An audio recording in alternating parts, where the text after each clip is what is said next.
時間ですよ。おっと、もうこんな時間ですか。忙しいな。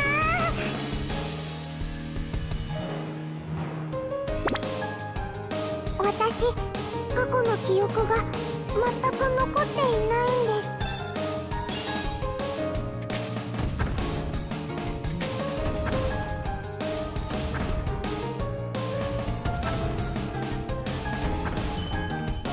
どのような生き物であれ、調教の仕方は変わりません。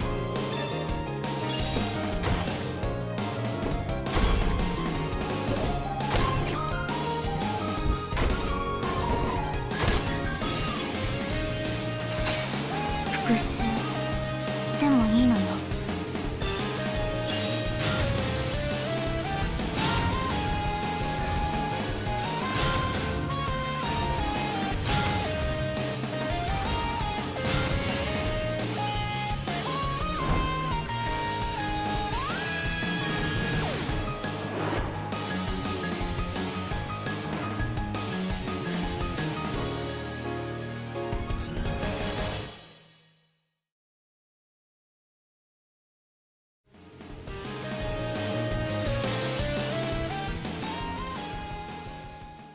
What is up everyone, Tachi here. So today we are going to talk about the new characters that are about to drop, Kanna, Antonio, and Anastasia.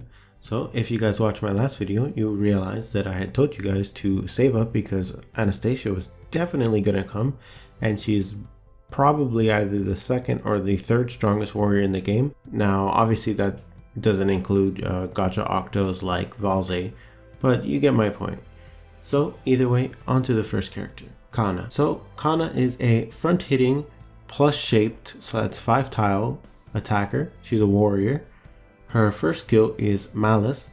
Attack power is increased each time you attack. Attack plus 50%. Consumes part of current HP. Current HP times 30% consumption. Fairly basic. Every single time she attacks, she gets a little bit stronger, but she also consumes some of her HP. At least it's not max HP. It's okay. Her second skill, Blast Strike.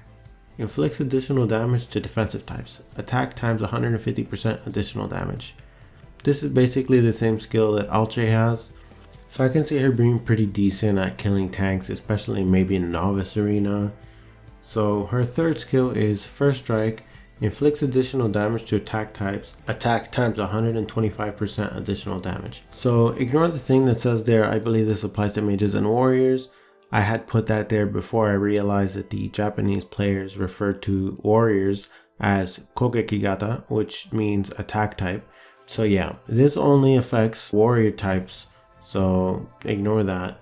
Basically means you should do pretty hefty damage towards, warriors and obviously defensive type units. But that means also that she likely won't do that much damage against mages and supports. Although granted, they're pretty, squishy other than certain, units, specifically like Hell. And her final skill unlocked at Awakening is increased defense. Your defense will increase after attacking, defense plus 65%. Honestly, I can see this mostly just being okay. I don't really consider her to be that amazing. Her tiles are okay. I don't know that much about her in Korea, so I can't say whether she's maybe like a novice god or something, but just from what I'm seeing, she just seems like an okay character. Yeah, there's not much else to say about that. On to the next character, Antonio. He is a defender, surprisingly. He hits 5 squares similar to Valze, but he's a skipper instead of a last hitter.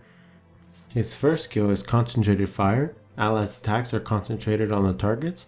Now, the interesting thing about him specifically is that he puts Concentrated Fire on all 3 targets. So I'm actually not 100% sure how that would, mess around with the actual targeting system in the game. I don't see him that often, or at all actually, so I honestly have no idea how that works. His second skill is First Aid Permanent. The permanent refers to not removable. Recovers health after receiving an attack. Damage received times 40% HP recovered. His second skill is Regeneration Barrier. reduces incoming damage minus 25%, heal HP every turn, max HP every turn times 2% healing. That is basically just a shittier version of Edwin's skill. However, because he also has the first aid permanent, it adds up to a lot more healing. And his awakening skill is debuff immunity permanent. Become immune to debuff type skills. So he seems like honestly, I don't think he's very good. He just doesn't. What does he do for you? No one really uses tanks. You know, like a Denarisa in normal arena, and he's a 5-star. You'd rather have an actual like a taunt tank there, or even just an extra support with taunt or something. Well, there's only one of those, but you get what I'm saying. Like, what does he do for you other than concentrated fire? Like, that's it? That's all he does? You know, I suppose if you're trying to run some gimmick like Maya or something, then I suppose he could be a replacement. But the main usage I think he's going to be used in is specifically in World Boss. There's one specifically, I can't remember which one it is. I think it's probably Ogdode, where you use concentrated fire to reduce the stats of the enemy. And his is actually quite strong because it's minus 50% at plus 9. Obviously, that is a heavy investment simply for World Boss, which is not even a PvP thing. Like, yeah, there's a ranking system, but the rewards that you get are solely based on your points. So I see him being used there, as a replacement for the other concentrated fires that only give like minus 10% reduced stats. He gives minus 50%. That's a pretty huge difference. Other than that, honestly, I don't see why anyone would use him. So on to the main character, the only reason why you should pull on this banner, Anastasia. She is a warrior, hits 5 squares, she's a skip, similar to Kanna. Now, I'm pretty sure you guys know why I like this character, and it has nothing to do with her kit. But we're not going to go into that because this is YouTube. So, her first skill is incoming damage boost. Boost incoming damage plus 30%. Now, for those that are unaware, this is applied after the basic attack. So you might be wondering, why the hell would you want to increase damage after the basic attack? Leaving aside your allies hitting the target because it does last 10 turns, it's there for the additional damage, which is her second skill, Concentrated Barrage. Inflicts additional damage to the main target, that is the center target in the plus shape. Attack times 150%. And then as well, it has a conditional for the 4 other squares. Inflict additional damage to sub-target if they are attack or support types. Now, like I said last time, attack refers to warriors. Attack times 150% additional damage. So basically, you can already guess why I'm saying and why others have said that she is a very, very strong character. It's because she pretty much one-shots anything that's not a defender. And obviously mages, but honestly, since you're running her on double crit damage, she one-shots most mages other than like Velfern. I don't see why she wouldn't, because she would have like 300-400% crit damage with supports and whatnot. She'll have pretty high basic attack as well. She'll one-shot like pretty much everything that's not a defender and Velfern. Although, I think she might actually be able to one-shot a Velfern. I would have to look into that, but I have a feeling that she would be able to do it. It is conditional, but she does hit more squares and she's slightly more versatile than something like Foxy, which hits 2 squares only. So you can make use of that. I see her a lot in Underground Arena. Especially because no one can do that cheese where you place like a unit in the skip position and then you just leave like an empty square. So you'll place like a Lillian in the skip and Foxy will hit her and then there will be an empty space, so she basically does nothing. You can't really do that with Anastasia because you would have to have like 1 unit space, a 2nd unit space, and then something else. Like, no one's gonna do that unless obviously you know ahead of time where they're gonna place it. And if she goes middle, she's gonna be doing a lot. She has the exact same squares as Levia, very strong.